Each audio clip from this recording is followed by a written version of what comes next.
خب سلام امیر، سلام، چطوری؟ خوبی؟ سلام خوبی مرسی. مرسی، ممنون. خب بریم سراغ چیز. من یه توضیح بدم بچه ها میخوان نگاه بکنن. یه سلسله مراتبی برای بحث تست میریم جلو از روی سری کتاب. حالا با کتاب پروفشنال تست ریون دیولپمنت شروع میکنیم به خاطر اینکه هم خیلی پایه‌ای و خوب توضیح داده اون علت چرایی تست و اینکه اصلا چرا به تست نیاز داریم و مخصوصا TDD خیلی خوب اومده بیانش کرده.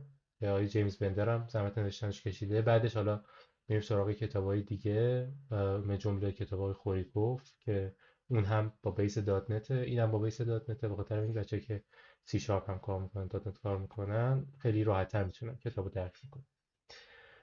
خب بریم شروع کنیم. مثلا فصل یکش میریم جلو. فقط حالا فصل یک یه ذره چیز زیادی واسه گفتن ندارم، اون فقط دلیل و چرایی کاره دیگه. حالا تون تون میریم جلو.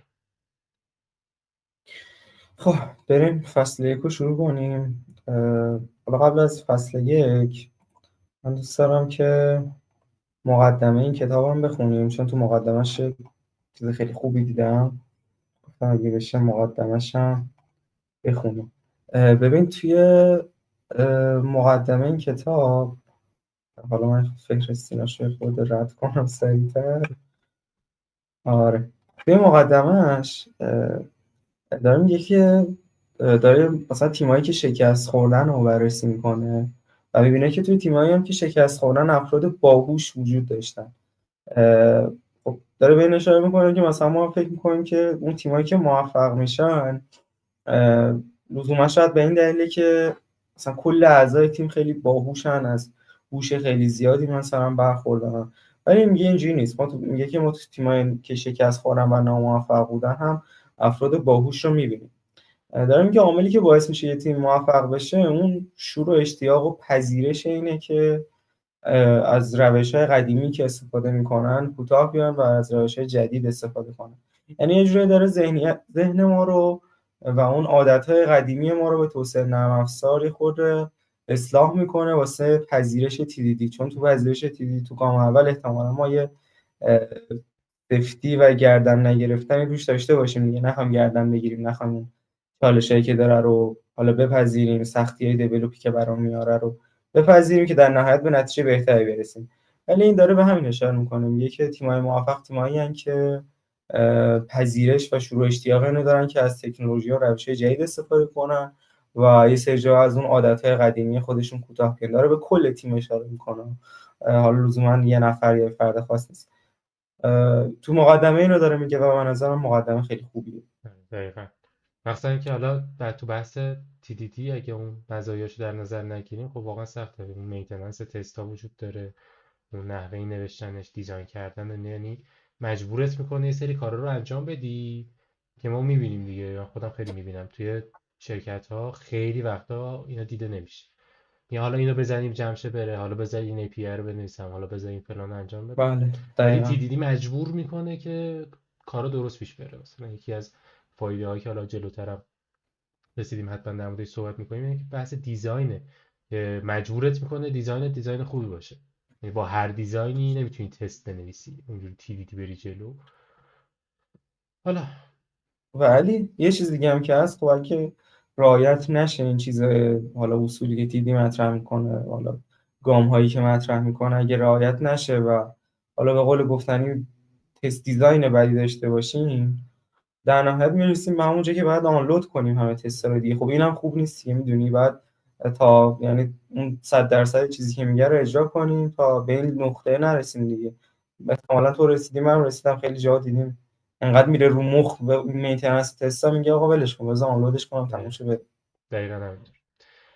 خب بحث فصل اول و اینا شروع میکنه، میگه که حالا ببینیم که TDD از کجا اومده و چه جوری به وجود اومده. اصلا چی شد که TDD اصلا اسمی به نام TDD اومد تو نرم افزار و چی شد که بقیه به این نتیجه رسیدن که خوبه و میتونن ازش استفاده کنن. میگه که TDD اینطوری نبوده که 10 نفر آدم بشینن دور هم دیگه بگن حالا بشین در مورد یه چیز صحبت بکنیم به نام TDD. تقریبا میشه گفت همه کانسپت هایی که تو نرم افزار ما در موردشون صحبت میکنیم نتیجه یه سیر تکاملی هن. هم TDD هم همینطوریه. یعنی چی؟ میگه یه مدتی بوده که TDD وجود نداشته. قبل از اینکه تیدی به وجود بیاد، مردم یه سری فرآیند توسعه‌ای داشتن واسه خودشون و میمدن توسعه میدادن که حالا واترفال بوده اون موقع. بعد میگه اومدن گفتن که حالا یه ذره مشکل داره این، به مشکلات واترفال میخوردن، اینکه به دیر به مارکت میرسیدن، خیلی سخت میشد توسعه، حجم کار زیاد میشد. حالا برای پروژه کوچیک شاید کار میگه، ولی وقتی پروژه خیلی بزرگ میشد دیگه واقعا سخت میشد، هم نگهداریش هم تست کردنش، هم که مطمئن شیم ریلایبل و اینا. هی اومدن یه سری این فرایند توسعهشون رو تغییر دادن، هی تغییر دادن که در نهایت همه این تغییرات اومده به یک چیز واحدی رسیده به نام TDD. یعنی اومدن به حدی رسیدن که دیدن حالا ما فرآیند توسعه نرم افزارمون خیلی فرآیند خوبیه، خیلی خوب داریم میریم جلو، خیلی مینتیننسمون خوبه، خیلی چون داکیومنتیشنمون خوب شده، خیلی دیزاینمون خوب شده. همه اینا رو که فهمیدن گفتن خب حالا بیام اینا کارهایی که ما داریم انجام میدیم، یعنی اون تیم داشتن انجام میدن، تیم داشتن انجام میدادن، اومدن یه سری تبدیلش کردن به یه سری پرینسیپل و گفتم حالا ما این پرینسیپل رو رعایت کنیم، بهش میگن TDD. که در اصل TDD حضورش از اینجا بوده، یعنی اون به وجود اومدنش این شکلی بوده که حالا همینجا که تو کتاب هایلایت شده بحث واترفال و اینا بود که میگفتم واترفال خوب نیست. اون تو کام بهتر از هر کسی میدونی این قضیه رو، توی پروژه مختلف دست پنجه باش نرم کردی، که میگه واترفاله خیلی مشکل واسه ما وجود میاره. چه مشکلاتی وجود میاره؟ اولیش این بود که پروژه که خیلی بزرگ میشد، من گفتم با تا بزنیم و تست کنیم و بیاد بالا و 2-3 سال طول میکشید. بعد 3 سال میمدن تو بازار اینا ایداد و بیداد هم رفتن، همه رسیدن به اون مراحل بعدی این ایده و این نرم افزار و این نیازی که تو بازار بوده، یه تازه اون چیزی که اول بوده رو زدن. داستان همینه دیگه. ببین تو امروز یه نیازی رو تو بازار احساس میکنی، هر روزی که از ارائه ندادن خدمات به بازار میگذره در اصل تو داری یه پله میری عقب‌تر. چرا؟ چون هر لحظه ممکنه نیاز بازار عوض بشه، هر لحظه ممکنه که تغییر اون کنه رقیبت بیاد جای تو رو تو بازار بگیره، حتی با یه نرم افزار بگیره. ضعیف‌تر ولی چون تو داری واترفال کار میکنی و تا این تموم نشه نمیتونی کاری انجام بدی، میگه خب شرمنده‌تم دیگه، تو بازار رو از دست میدی. دقیقا. اه، حالا همونجور که اولش گفتی علی، TDD از دل یه سری شکست به وجود اومده و به قول تو همونجوری که گفتی اینجوری نبوده که یه دادم بشن تصمیم میکنن یه چیزی بدن بیرون اسم TDD. یعنی در طی یه فرآیند تکاملی همونجوری که گفتی در طی شکست‌ها یه سری راه و روش به وجود اومد به اسم TDD. راجع به واترفال حالا داره اشاره میکنه به کارهایی که قبل TDD انجام میشده، اون روش توسعه نرم افزاری که قبل TDD انجام میشده و به واترفال داره اشاره میکنه. حالا واترفال همون که میدونی مثلا اگه به همون 4 تا فاز معروف مثلا آنالیز و پلن و دیزاین و ایمپلیمنت و اینا حالا بخوایم اشاره کنیم بهش، میگه ما یه زمانهای خیلی طولانی روی این حالا 4 تا فاز انتفاض میذاریم و در نهایت اون چیزی هم که تولید میکنیم با نیاز بیزینس هماهنگی نداره.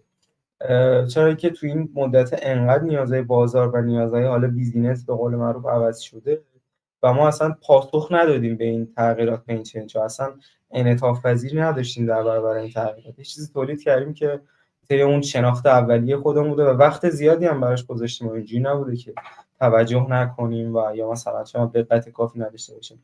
نه، به خاطر اینکه حالا تو این کتاب هم اشاره میکنه یه اصطلاحی میاره به اسم بیگافرانت پلنینگ، داره به این اشاره میکنه که ما زمان خیلی زیادی میذاریم روی شناخت و اینجوری میشه که با نیاز بازار و بیزینس اصلا هماهنگ نیستیم.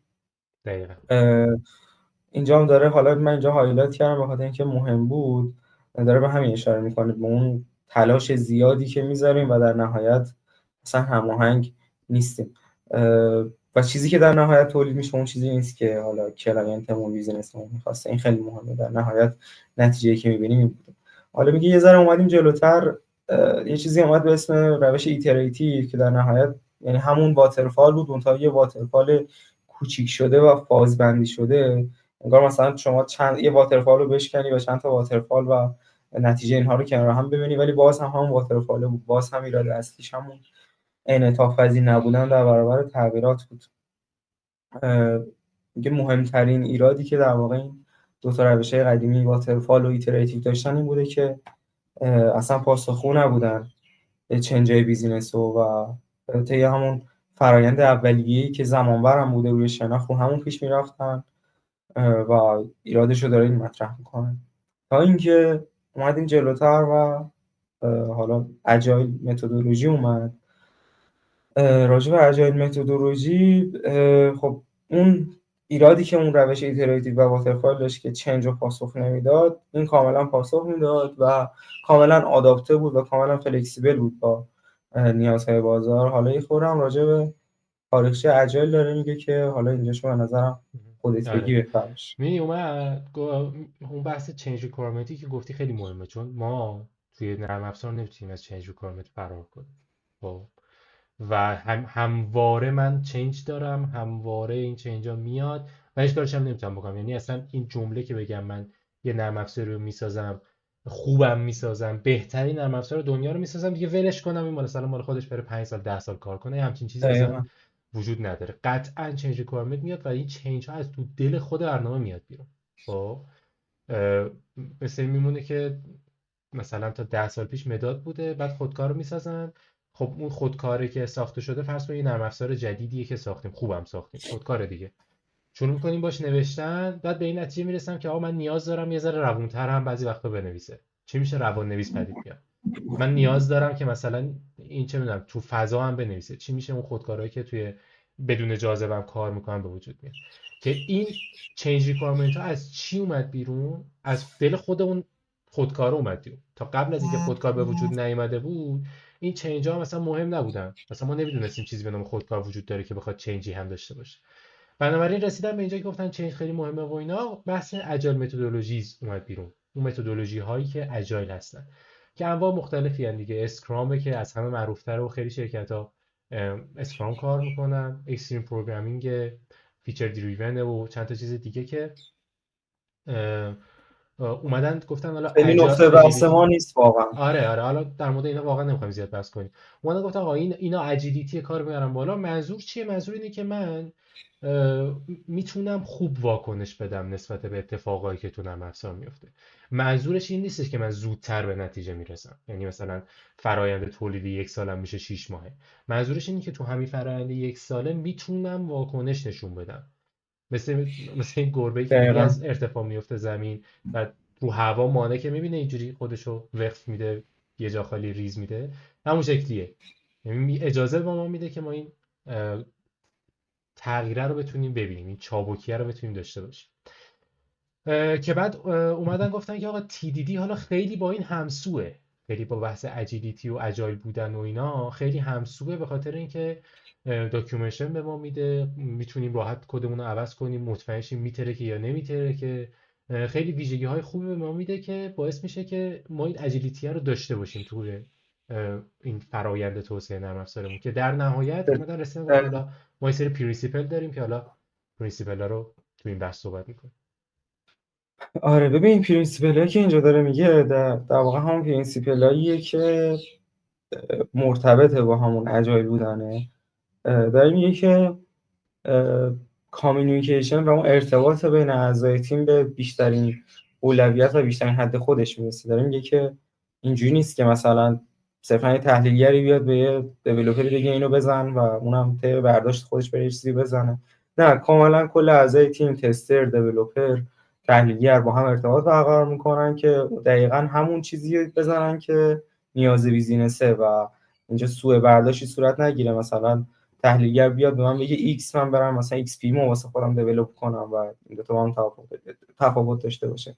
داره میگه که ترانسپرنسی تو پروژکت ها بالا میره، شفافیت بالا میره. تو وقتی دقیقا همون چیزی دیولپ میکنی که نیاز بیزینسه، خب شفافیت میره بالا. اصلا باید شفافیت بره بالا که بفهمی بیزینس چی میگه. و خب یکی از مزایای تیدینه که داکیومنت، یعنی تست تو از داکیومنتیشن میشه، یه داکیومنتیشن خوبم تولید میکنه. داره میگه که اعضای تیم نسبت به هم مسئولیت پذیر میشن و این خیلی مهمه. و داره اینجوری میگه که موفقیت تک تک اعضای تیم روی موفقیت کل اعضای تیم تاثیرگذار میشه. و داره میگه که در واقع سنگ بنا و اون شاکله اصلی این متدولوژی و TDD همزمان با همینه که هندل کنن چنج ها رو و در واقع انعطاف پذیر باشن در برابر چنج ها. داره میگه این در واقع هم اجایل بودن و هم TDD یکی از شاکله اصلیشون و شاکله اصلی مشترکشون همین انعطاف پذیری در برابر تغییرات. بعد میاد راجع به تاریخچه TDD صحبت میکنه. داره میگه که حالا یک تیمی بوده به اسم XP. علی درست هم میگم دیگه XP بوده اسمشون؟ آره اکستریم پروگرامینگ بودن، اختصار بهشون XP. آره اینا اجایل بیس کار میکردن و طی همون حالا شکستایی که داشتن و تجربه‌ای که داشتن یک در واقع یک سری روش‌های سری پرینسیپل ها رو طی میکنن که بعدها اینها بقیه تیم‌ها میبینن که خب این تیم استفاده کرده و موفق بوده و بعداً به اسم TDD حالا این روش‌ها میاد بیرون که از دل همون تجربه‌ها و شکستاشون بوده. یه فلسفه خیلی معروفی داشتن که اگه اینو تو توضیح بدی فکر کنم خیلی بهتر بشه. خیلی باحال بوده. میگفتن if some is good more is better، یعنی یه جورایی میشه گفت همیشه دنبال اون چیز بهتره بودن. میگفتن اگه یه چیزی رو میتونی بهترش کنی این کارو بکن. خب که در نتیجه حالا این خیلی شاید الان گنگ باشه ولی بریم جلوتر، اینکه چطوری به این نتیجه رسیدن که حالا تست رو من چجوری بنویسم. خب جلوتر اشاره می‌کنیم میگه تست رو مینویسی، بعد بری دیولپش می‌کنی. دیولپ کردنی اونقدی فقط دیولپ می‌کنی که به اندازه که تست پاس بشه فقط، که بعد میگه حالا اونو میای ریفکتور می‌کنی، بهترش می‌کنی و این رشد می‌کنه. آره دقیقاً. دقیقاً. بعد برمیگرده میگه که حالا TDD رو به عنوان یک دیزاین متدولوژی میبینه دیگه، تست دریون دیولپمنت. میگه حالا بیا به عنوان یک دیزاین متدولوژی اینو ببین که چرا این کارو میکنه. میگه TDD مطمئن میشه که کد نهایی تو، اون پروژکتی که بردی کد نوشتی به آخر رسوندیش، دقیقاً متناسب با اون بیزینس، با اون تحلیل، با اون نیازی بوده که از اول وجود داشته. چرا؟ چون تو به عنوان تست اول اون نیازه رو مینویسی. میگه آقا تست من این نیازمه، این تست اگه پاس بشه یعنی اون نیازه برطرف شده. و چون دیولپمنتت به اون سمتی میره که فقط اون تست رو پاس بکنه، در نتیجه وقتی تموم میشه میبینی که دقیقا همون نیازی که باید رو برطرف کردی. کارهای اضافه و کارهای کمتر از حد نیاز و کارهای بیشتر از حد نیاز انجام ندادی که تهش یه عالمه هزینه بیشتر داده باشی. بعد می‌بینی که حالا اون کاری هم که کردی دقیقاً مطابق با اون بیزینسی که روش کار می‌کردی نیست. تست یعنی این کار رو این کمک رو به ما میکنه. خب میگه TDD از development practice. یکی به TDD روش test first development هم میگن. حالا جلوتر تو مثالی که میزنه اشاره میکنه که چرا اصلا test first development میگن. ربط داره به همون سه تا فاز تست نوشتن دیگه که حالا جلوتر توضیح میدیم. و اینجا هم داره اشاره میکنه که دقیقاً اون تست ها و کدایی که می‌نویسیم میشن زبان بیزینس ما و دقیقاً با اون نیازهای بیزینس همگامن و چیزی جدای اون و چیزی کمتر از اون و یا چیزی بیشتر از اون نیستن. دقیقاً همون چیزی که بیزینس میخواد ما براش تست و کد می‌نویسیم و این یکی از فایده‌های TDD. روی بنفیت های TDD بحث میکنه. اینجا داره میگه که چه مزیتایی داره TDD برای ما. داره میگه که کیفیت کد و کیفیت، حالا تو مرحله اول داره میگه کیفیت کد شما رو بالاتر میبره.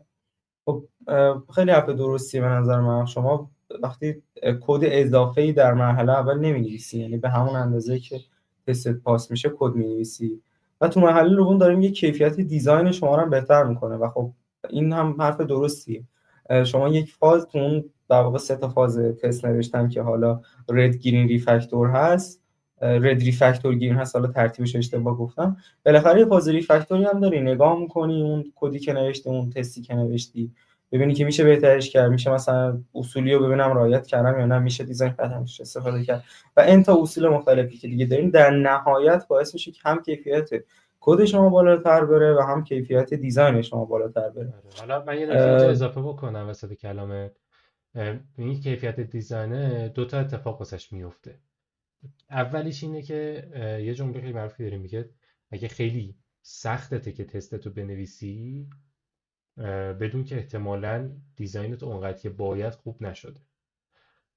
چرا؟ چون تست نوشتن، ببین ما وقتی تست می‌نویسیم نمی‌خوایم یه بار سنگین عجیب غریب به سیستم اضافه بکنیم فقط به خاطر اینکه می‌خوایم تست بنویسیم. نه، ما می‌خوایم تست نوشتن ما رو کمک بکنه، نمی‌خوایم برای ما اضافه بار باشه، میخوایم یه باری رو دوشمون برداره. خب بنابراین وقتی خیلی سختمه که تستا رو بنویسم، مجبور میشم تستای خیلی پیچیده‌ای بنویسم، هزار تا چیزو وصل پینه کنم به هم دیگه، با یه دونه چیز کوچیکو تست بکنم، مشخصا دیزاینم اونقدر که باید شاید خوب نیست. به خاطر همین برمیگردم تو مرحله دیزاینمو بهتر میکنم، اون چیزی که ندیده بودم رو میبینم و میرم جلو. نکته دومش اینه که وقتی تستتو مینویسی، این تست پس میشه و بعد میری اون دیولپمنتی که پشتش انجام دادی واسه اون فیچر رو تغییر میدی، دیگه خیالت راحت. میگی ببین من هر کاری تو این بکنم، اگر خرابکاری بکنم میفهمم، بنابراین هر چقدر دلم بخواد دیزاین پترن استفاده میکنم، ریفکتور میکنم، رینیم میکنم، هر کاری دلم خواست میکنم، تهش اون تست دوباره باید سبز بشه. اگه سبز شد یعنی همه چی عالیه، یعنی من تونستم هم دقیقاً بهترین کاری که تونستم واسه ریفکتور انجام بدم، بیشترین ریفکتوری که تونستم رو انجام بدم، همین که مطمئنم بیزینسم خراب نشده. دقیقاً دقیقاً درسته. توی مزیت بعدی اشاره میکنه به اینکه میگه که آره دیگه همخوانی فکر کنم واژه مناسبی باشه. داره میگه اون تعامله و اون مچ بودن بین بیزینس و حالا فنی و دیولپ بیشتر میشه، به اوج خودش میرسه این تعامله. داره میگه اصلا تشویق میکنه که دیولپر با بیزینس و اون در واقع نیازمندی ارتباط بهتری برقرار کنه که کامل بفهمتش، چون میدونه که باید بشکنتش به چند تا تست سناریو، باید واسش سناریو تست خوبی بنویسه و واسش یونیت تست خوبی بنویسه و این تعامل بیشتر کنه با بیزینس. و داره میگه که حالا اینجاش هم داره اشاره میکنه به اون کیفیت دیزاین بهتر. داره میگه که شما حالا لایبرری، ای پی آی، کانترکت، اینترفیس های ساده تر و در واقع سیمپل تر می‌نویسی که اونم در واقع به همون کیفیت دیزاین داره اشاره میکنه. داره میگه که کمک میکنه به اینکه کدهایی که استفاده نمیشن تو سیستمت در واقع نباشه. و خب این حرف خیلی درسته دیگه، شما به اندازه مورد نیاز پاس شدن تست کد می‌نویسی و نه بیشتر.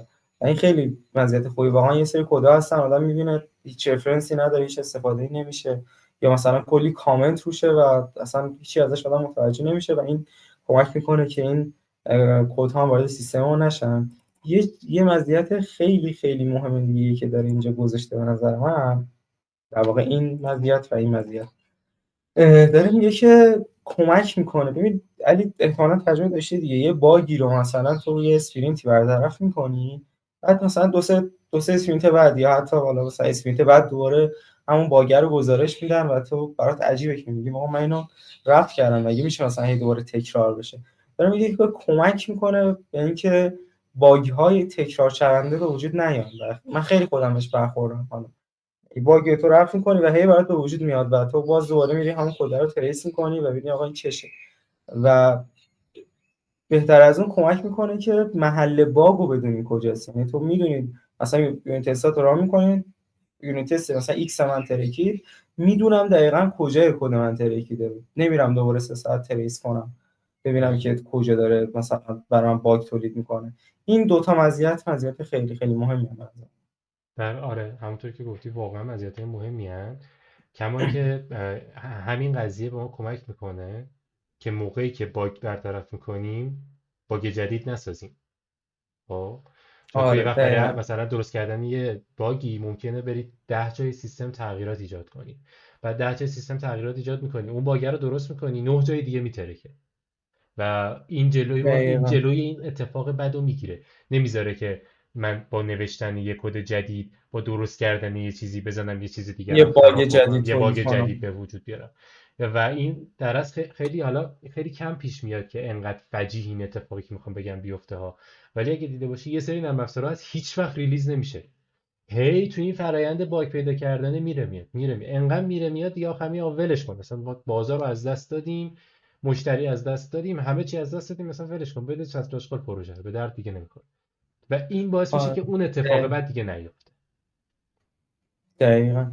و دو تا چیز دیگه هم که اضافه کنم به اینها، حالا بودش تو مدرک، این که خب آقا واقعا ما با بیزینس تعاملمون بهتر میشه و اینجوریه که انگار کد ما یه داکیومنت هم واسه بیزینس هم واسه فنی دیگه، واقعا یونیت دقیقاً تستامون رو دارم میگم. این یکی از مزیتش میتونه باشه. یکی از مزیت‌های دیگه‌ش هم در واقع میتونه این باشه که حالا خب اشاره شد دیگه، ما هماهنگیم با نیاز بیزینس و اینکه کار بیشتر و کار بیشتر و کار کمتر از اون چیزی که بیزنس میخواد رو انجام نمیدیم. حالا جلوتر یه مثال خیلی ساده داره میزنه، میگه فرض کنید که شما یک حالا سناریو همچین چیزیه، میگه شما فرض کنید که میخوایم مثلا یک یوتیلیتی روی حالا رشته ها استرینگ ها بنویسین که ببخشید، میگه فرض کنید میخواین یه یوتیلیتی مثلا روی استرینگ ها بنویسین که مثلا روی حرف حالا وای مثلا حساسیت داشته باشه و اونو مثلا پیدا کنی. یعنی مثلا یه رشته بهش بدین، بگه که مثلا یه دونه وای مثلا تو این رشته هست. یه همچین در واقع سناریوی خیلی ساده رو میخواد روی استرینگ یوتیل بنویسه و داره میگه که خب اولین طبق همون فاز تست نوشتن، میگه اولین کار ما اینه که مثلا تست بنویسیم. اولین سناریویی که تو ذهن ما میاد خب اینه مثلا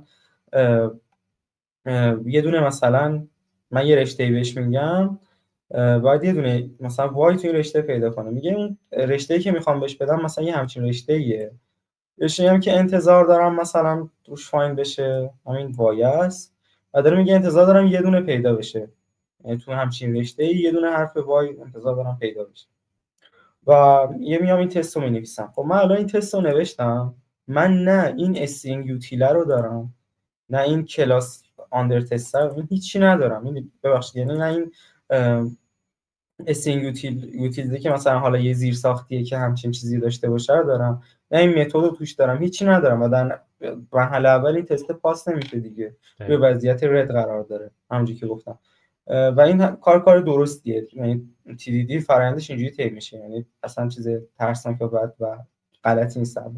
من یه تستی می‌نویسم و تو وضعیت رد قرار داره و پاس نمیشه. حالا به همون اندازه‌ای که نیاز هست که این تست پاس بشه من میام کد می‌نویسم. خب یعنی میگم که آقا من یه همون استرینگ یوتیلر رو میذارم، اسم متدی که گذاشتم براش میذارم و در مرحله اول هیچ کدی نمی‌نویسم، میگم آقا مثلا تو not implemented exception هر چیزی. بازم وضعیتم توی وضعیت رد کاملا طبیعیه، من حداقل کدی که نیاز بود واسش نوشتم. حالا میام یه کاری میکنم این حداقل کد کامل بشه، مثلا وضعیت تست من رو پاس کنم، میام مثلا تبدیل به آرایش میکنم، روش فایند میکنم، مثلا میگم برو ببین به این آیتمی که داده، به این مثلا یه رشته ورودی میگیرم و اون آیتمی که میخوام چک بشه میگم برو فایند کن ببین چیزی پیدا میکنی نمیکنی از اینجور داستانا و حالا تست من پاس میشه. خب و حداقل کدی که نیاز بود من تست می‌نویسم و تست پاس میشه.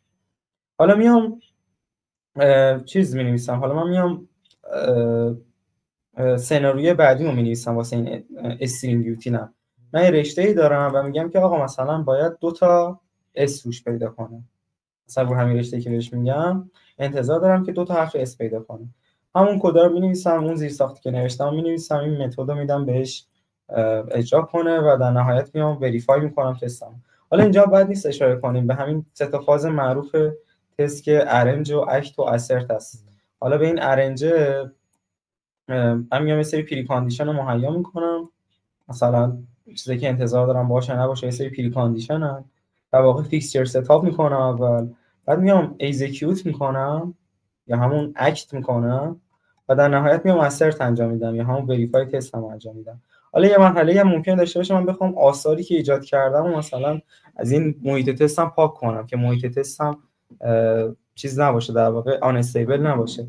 حالا فاز تیردان هم هست که حالا اینجا اشاره نشده، من نمیخواستم اشاره کنم، گفتم حالا اینجا بد نیست، تو فصل بعدی قطعاش اشاره میکنیم. حالا رو همین سناریو من احتمالاً تستم پاس من روی سناریو این تست دومی که نوشتم احتمالاً تست من پاس نمیشه، چون که اون کدی که نوشتم ناقصه و نیاز دارم که مثلا این تیکه بهش اضافه بشه به همون زیر ساخته که تست من پاس بشه. اینو بهش اضافه میکنم. اول وضعیت من قرمز بوده ولی الان میام میبینم وضعیت من سبزه و این سناریو منم پاس میشه. حالا مثلا یه سناریو دیگه اینه که این زیر ساخته کیس سنسیتیو باشه نسبت به سرچ من و حالا این در واقع تست اینو می‌نویسه، دوباره تست من تو وضعیت رد و من نیاز داره که مثلا این تیکر رو اضافه کنم که کیس سنسیتیو باشه نسبت به حروف بزرگی کوچیک و از اینجور صحبت‌ها و بعد دوباره می‌بینم که تست من پاس میشه. یه سناریوی دیگه مثلا اینه که نسبت به نال بودن بتونه حساسیتشون بده و نالیبلینا رو هندل کنه. من خب سناریوشو می‌نویسم و باز می‌بینم که وضعیت من رده، حداقل کدی که دوباره نیازه که به این زیر ساخته اضافه کنم یه تست هم پاس بشه اضافه میکنم و بعد دوباره تست هم پاس میشه. آره. حالا کل اینجا حالا میدونی چه کاری که کرده این شکلیه دیگه. حالا برگردیم به اون صحبت قبلی که انجام دادیم. اومده میگه هی من یه تست مینویسم اونقدری که نیاز کار انجام میدم تست پاس شه. بعد الان برگردی کل این تابع رو ببینی شده یه تابع انقدی، یه متد انقدی کثافت، آره همه چی اون وسط هست، اسآپی نداره، هیچی نداره. خب بعد میگه حالا که این کارو کردی برو اونو ریفکتور کن. یعنی حالا الان اینجا نگفته ولی تو آره فصل بعدی و اینا ما خیلی دقیق بیشتر در مورد این صحبت میکنیم. مثلا توی یه فصل کامل در مورد ریفکتورینگ صحبت میکنیم. میگه حالا برو اونو آره ریفکتور کن و مطمئن باش که نخواهی ترکید. چرا؟ چون که مطمئنی که باید این 4 تا تستی که نوشتی سبز بشه. اگه هر کاری کردی این 4 تا دقیقاً. تست سبز شد فیکسه دیگه، اوکیه. ببین اینجوریه دیگه، من یه چیزی می‌نویسم تو وضعیت رد پاس نمیشه، حداقل کدر می‌نویسم پاس میشه، برمیگردم هم خودم هم تستمو ریفکتور میکنم. این دقیقا. سه تا فازو داره در واقع. حالا من میخوام تست رو تو هر سطحی بنویسم، میخوام یونیت بنویسم، میخوام اینتگریشن بنویسم و یا هر چیز دیگه، این سه تا فازو داره رو خودش. حالا فریم ورک هم که روی این استفاده میکنه تو این کتاب در واقع این ان یونیته. یونیت.